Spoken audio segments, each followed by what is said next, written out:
Welcome back to Revenge Plus, where revenge isn't just sweet, it's unforgettable. Let's dive into today's unforgettable story. He's in our bed with her. Those were the first words that screamed in my mind as I stood frozen in the doorway. I didn't yell, I didn't throw anything, I just stared. My fiancé, Noah, was lying there, shirtless, smug, next to Melissa, my best friend since college. My maid of honor, the woman who helped me pick out my wedding dress 2 weeks ago, the one who held my hair back while I cried over my exes, the one who said, Noah is the one. You're lucky to have him. I stood there, my keys still dangling from my fingers, heart thudding so loud it drowned out the blood in my ears. I had come home a day early from my business trip. I had this gut feeling, this weird twist in my stomach that wouldn't leave me alone.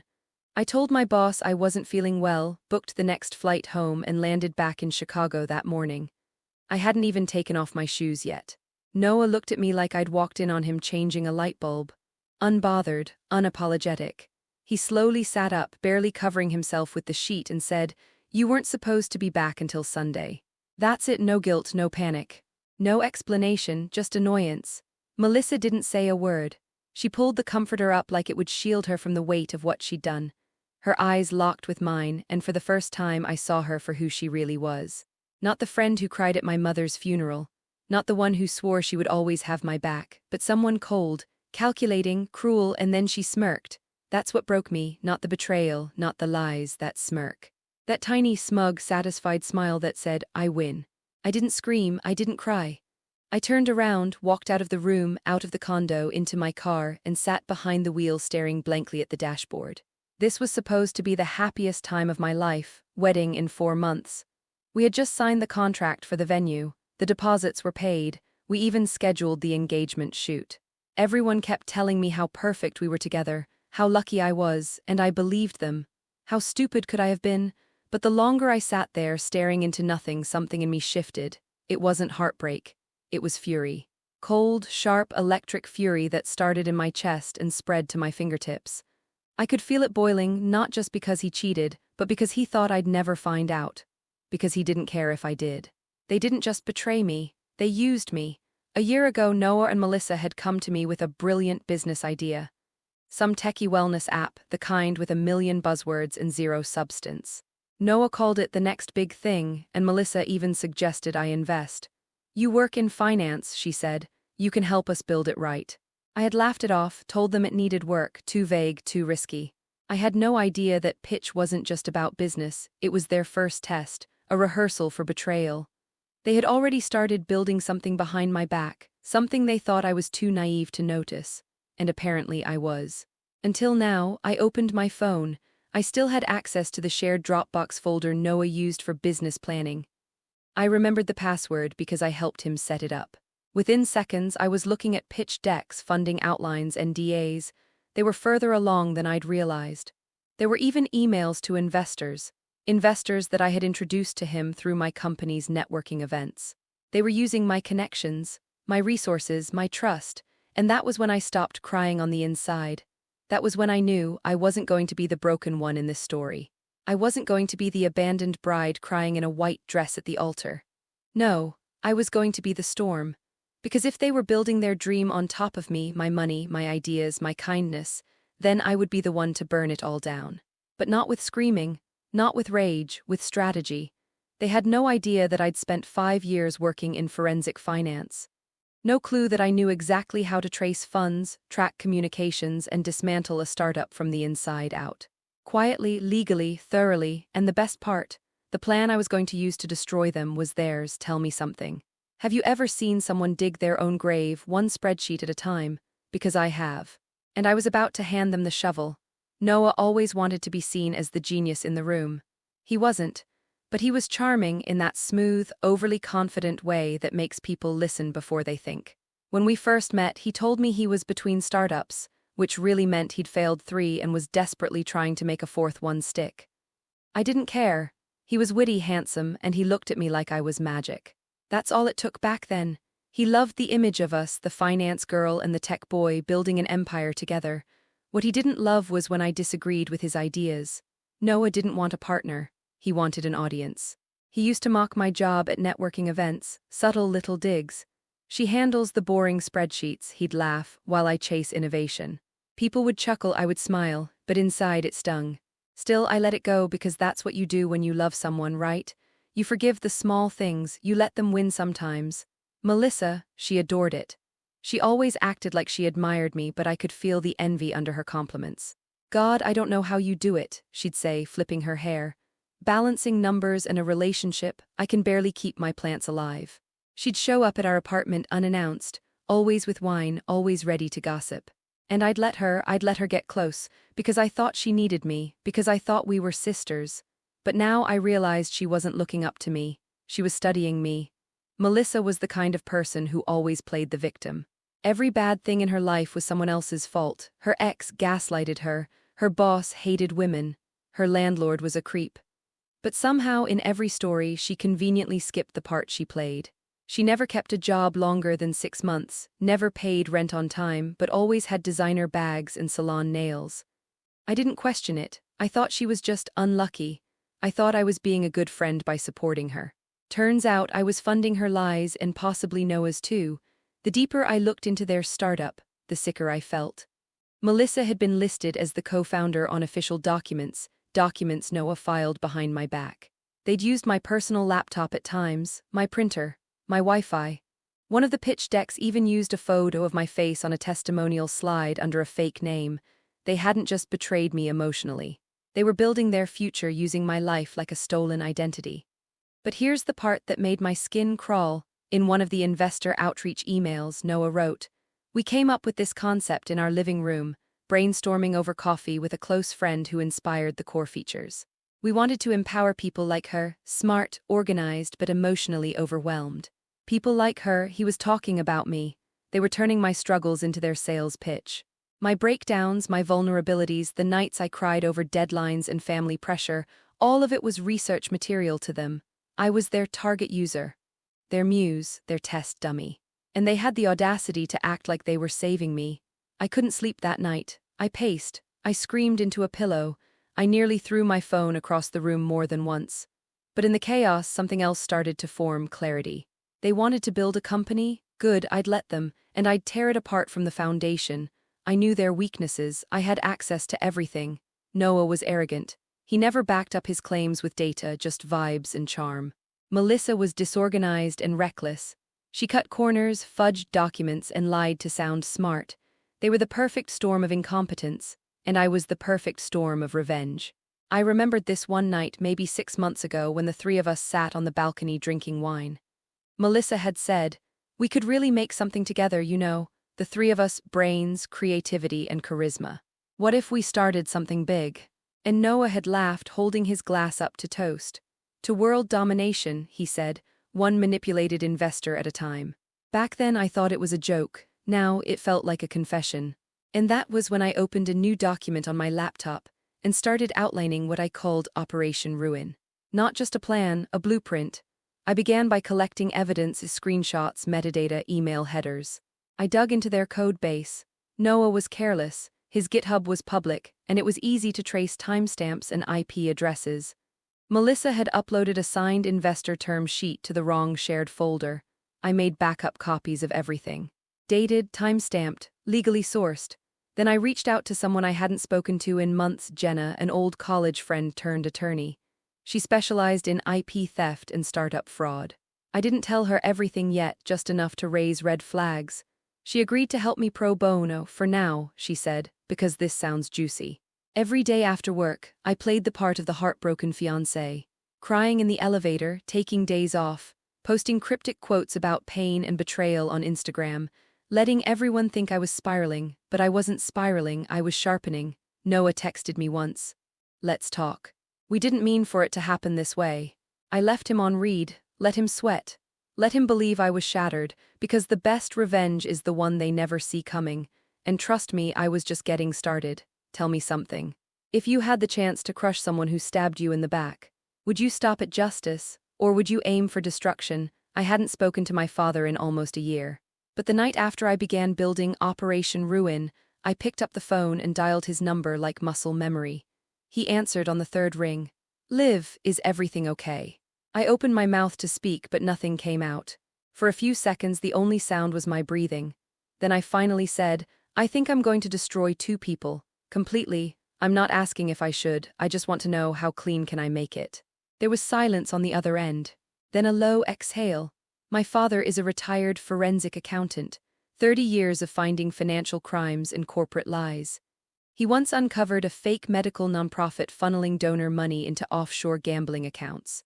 The man is ice. He didn't ask for names, he just said, start with what they need most, take that first. And I knew exactly what that was. I waited a few days before making my first move. Just enough time to let Noah and Melissa think I was licking my wounds in bed. Crying, replaying the betrayal, falling apart. In reality, I had already created a shell identity. Under a fake name and profile, Julia Keene, I messaged them through LinkedIn. I'm a private investor interested in health tech disruption.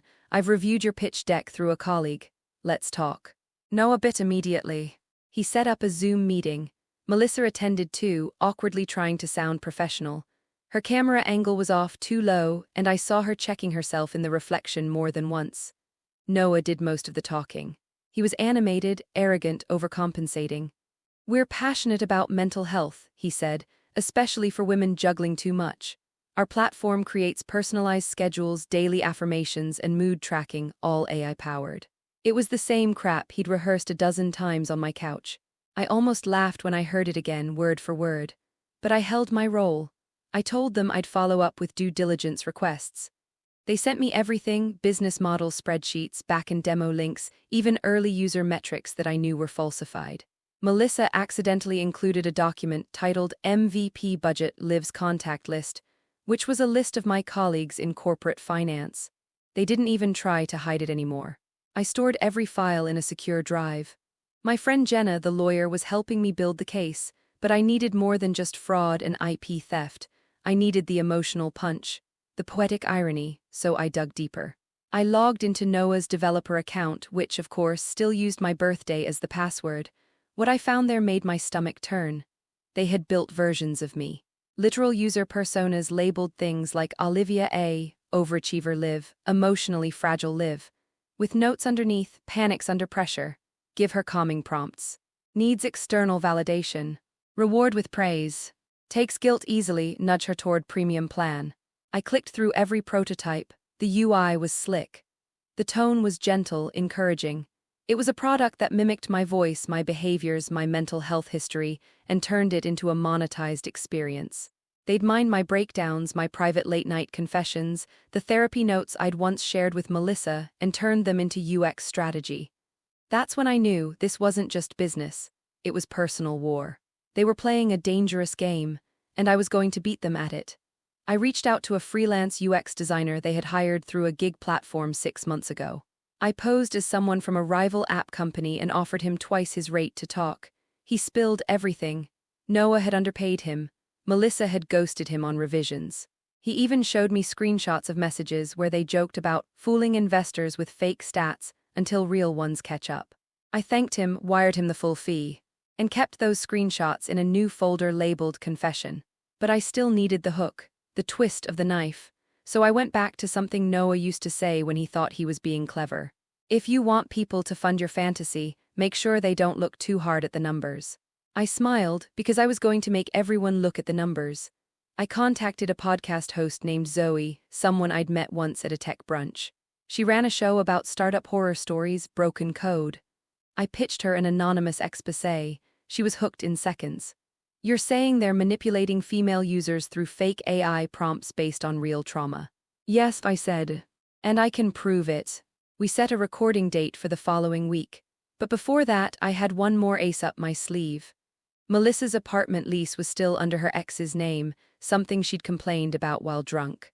I contacted him, told him she was using the place for illegal business dealings and had forged paperwork.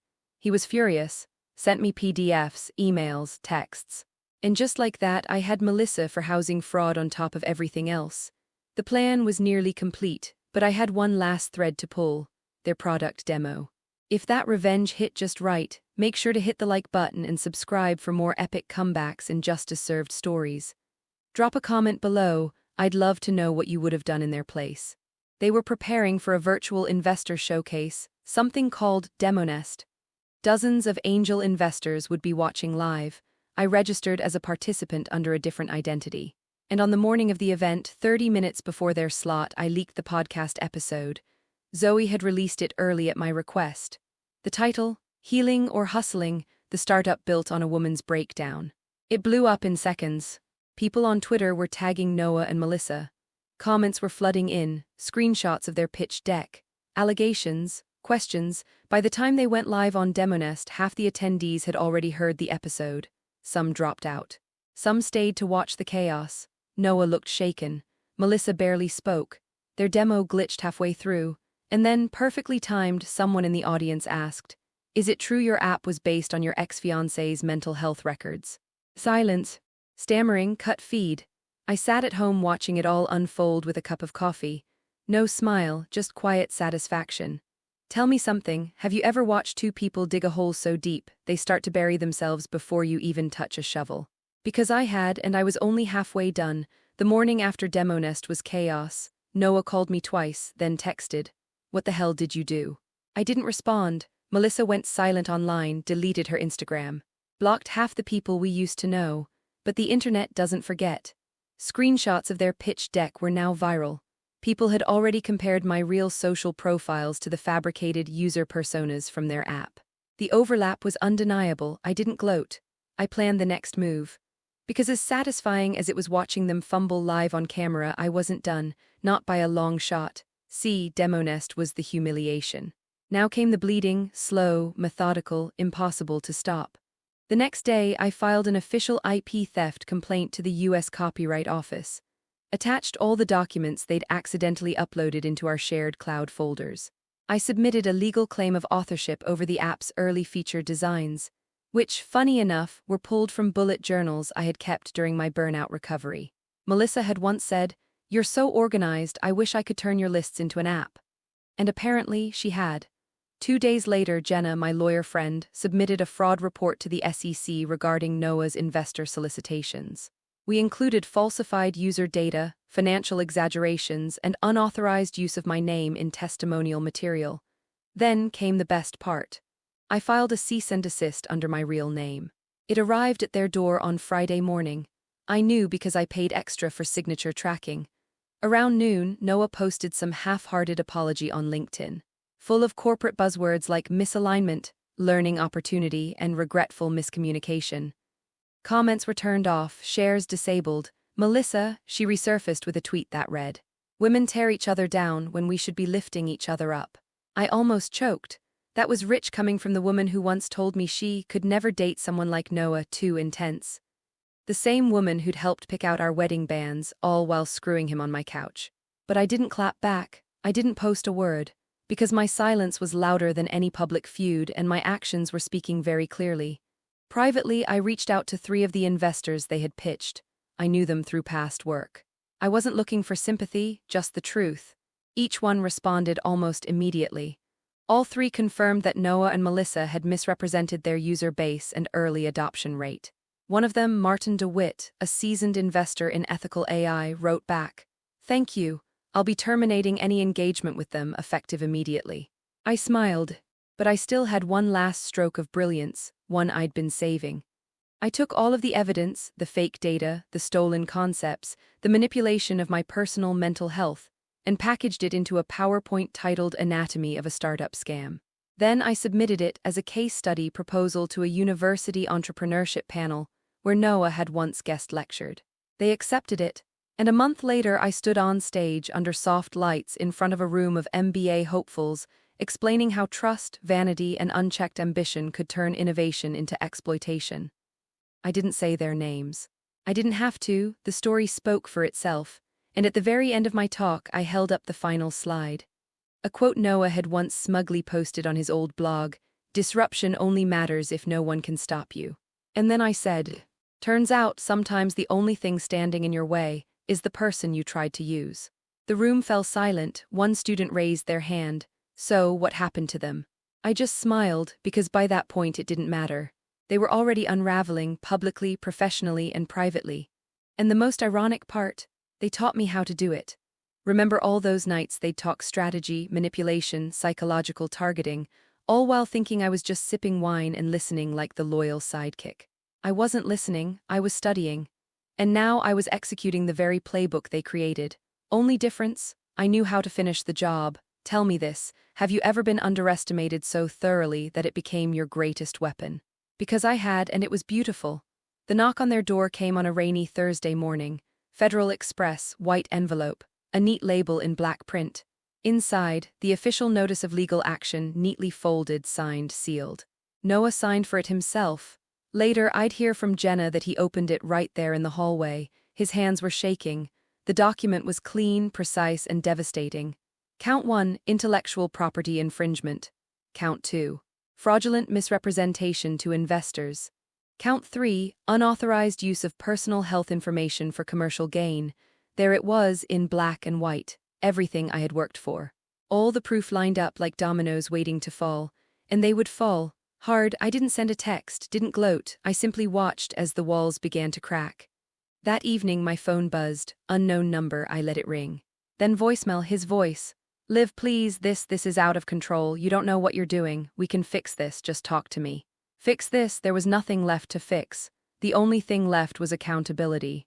The podcast was still climbing in downloads. People were dissecting every sentence, every leaked document, every interview. Reddit threads, TikToks. Even one awful reenactment skit by some influencer that made Melissa look like a cartoon villain. I almost felt bad, almost. Then the subpoenas hit. 3 of the early-stage investors had filed complaints. They weren't just angry, they felt humiliated, tricked, and worse, legally exposed. They'd relied on data that turned out to be fabricated. Now they wanted compensation. One investor's attorney wrote in a public statement, "We were deceived. We will pursue full damages." Jenna was calm through it all, calculated. She advised me not to respond to Noah's messages, or Melissa's, especially Melissa's. Her email came a week after the legal filing, a rambling, half-apology, half-accusation. She wrote, "You think you're the only one who got hurt. I didn't mean for any of this to happen. He made me believe in the vision. We just wanted to build something real. You've always had everything, Liv. You don't know what it's like to be on the outside." The outside. That's rich, coming from the woman who sat beside me on hospital floors, who read my therapy notes out loud and called it bonding. Who called me her anchor when she was spiraling, all while slowly gutting my life behind my back. I forwarded the email to Jenna. "Let's add coercion to the timeline," she said. Things moved quickly after that. The startup platform hosting Noah and Melissa's app revoked their profile. Their accounts were flagged. A message appeared for all users. This project is currently under investigation for data ethics violations. The damage wasn't just legal, it was reputational. I found out Noah lost his consulting contract with a mid-tier VC firm. Apparently, one of the managing partners had a daughter who listened to Zoe's podcast. He'd heard the story, put 2 and 2 together. And Noah was gone by the end of the day. Melissa, she tried to pivot, said she was launching a new initiative focused on emotional healing. Her site was taken down within 48 hours due to DMCA claims I filed through Jenna. It was full of recycled text from my original wellness journals. They were trapped, not by me, by everything they created. And yet the most poetic moment came quietly like an aftershock. A journalist from an ethics in tech publication reached out for comment. I gave her one line, "Some people build things to heal, others build to exploit, and sometimes the difference is just who's holding the pen." That quote ran under a headline that read, "The app that weaponized empathy." Noah and Melissa had made themselves infamous, not as innovators but as cautionary tales. I never wanted fame, I wanted justice, and I was getting it. But somewhere beneath the satisfaction I started to feel something unexpected. Not forgiveness, not peace, just the emptiness of having nothing left to prove. They were already ruined, the rest would be paperwork. And yet I kept remembering the moment I stood in that doorway, the flash of betrayal, the heat of humiliation. And I realized something, I hadn't just destroyed them. I had outgrown them, and now the rest of the world would too. Tell me, what would you do if the people who hurt you most still believed they deserved your silence? Because I gave them exactly what they deserved. And I did it legally, publicly, and with a pen they handed me themselves. It started with money, it always does. Their bank accounts were frozen under investigation. Noah's credit cards declined publicly, embarrassingly, at a coffee shop downtown. Someone filmed it. It went viral. The caption read, Startup bro can't pay for his own lies. Then came the career collapse. Noah's name was blacklisted in investor circles, emails unanswered, invitations revoked, that brilliant disruptor aura gone. Replaced by whispers, eye rolls, and the unspoken death sentence of tech. Untrustworthy. Melissa tried to pivot again. She launched a healing circle Zoom group under a fake name, but word spread. Someone leaked a recording. Her voice cracked midway through the intro. She ended the call in tears. No one followed up. And finally, the part that no one warns you about, the silence. No friends, no allies. Just the long, quiet unraveling of people who once felt untouchable. Melissa deleted everything, socials, blogs, even old photos. Noah disappeared from LinkedIn. One day I looked and there was nothing. But that's what guilt does, doesn't it? If it doesn't eat you from the inside, it leaves you empty on the outside. And I watched it all from the sidelines, calm, composed, and unshaken, because they didn't just lose, they destroyed themselves. And all I did was hold up a mirror. People always ask me what I did next. Did I start a company of my own, write a book, vanish into some island retreat with a cocktail enclosure? No, I went back to work.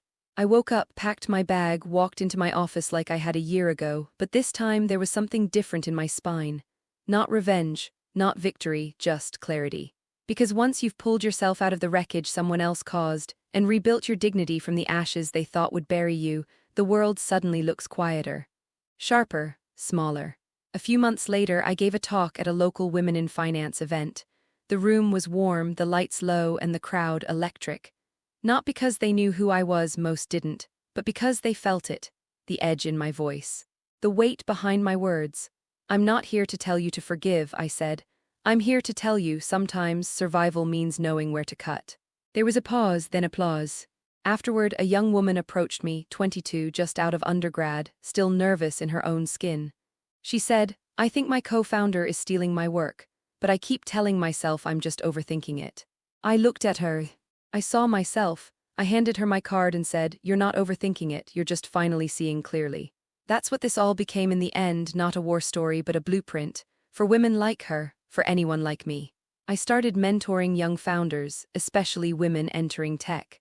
I taught them how to guard their ideas, document their work, protect themselves before they ever pitch to anyone, because the world loves a good betrayal. But it needs better protection. And sometimes all it takes is one person saying, you're not crazy, you're just early. I keep a photo on my desk now, nothing dramatic. Just an old Polaroid from before the storm. Me, smiling, holding a coffee, sitting next to a whiteboard covered in the scribbles of someone else's dream. At the time, I thought I was helping them build something beautiful. Turns out I was gathering kindling. It reminds me of something my father once told me. The best revenge is living so far beyond them, they can't even see your shadow. He was right, Noah and Melissa are long gone now. Footnotes, ghosts. Whispers in conference rooms that end with, yeah, they really messed up. And me, I didn't become a villain, I didn't become a saint, I became unbreakable. Because when you're burned by the people who know you best, you learn something rare. How to turn pain into precision. How to turn betrayal into blueprint. How to rise not just above them, but beyond them. And if you've ever been betrayed, doubted, abandoned, or underestimated, good. Because that means you're standing at the start line, and they have no idea how fast you can run.